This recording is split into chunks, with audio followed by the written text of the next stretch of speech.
Duha ka bata namatay samtang kritikal ang ilang amahan diha natanggong sulod sa ilahang nasunog nga balay sa barangay Manga, Tagbilaran City sa Bohol.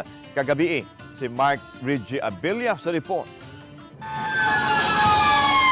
Matud sa Bureau of Fire Protection Tagbilaran, nagidadog 3 anyos ang babayi samtang usa ka tuig usab ang lalaki. Nakitaan nga nasunog nilang mga lawas nga nagako sa usag-usa. Nasunog usab ang naong silang amahan nga gidala sa Governor Celestino Gallares Medical Center nga naa na sa talandugon nga kahimtang. Base sa inisyal nga investigasyon, nagsugod ang sunog mga alas 8:10 sa gabi ug nakontrolar ang kalayo alas 8:15 sa gabi ug napalong alas 8:30 sa gabi. Walay kuryente among balay ug gigamit sila og lampara nga nahulog og milamoy sa tibok nilang balay nga ginama sa light materials. Daling mikatap ang kayo sa duha ka silingang panimay nga ginama sa mga light material.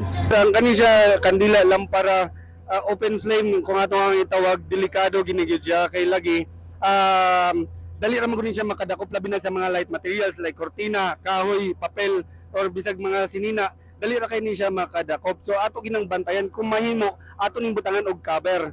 At the same time kung gamit mga itawag gasera, kadang dili lang sa pagkayo na highly combustible. Matod ni Tagbilaran City Mayor Jane Yap, tabangan sa dakbayan ang mga biktima. Og nakatupong mga gasunon sa ospital sa Papa, ato po to ipahilo na og katong pagpauli sa iyang mama. Iyang mama naaman karon ga pa meet kuno sa Manila.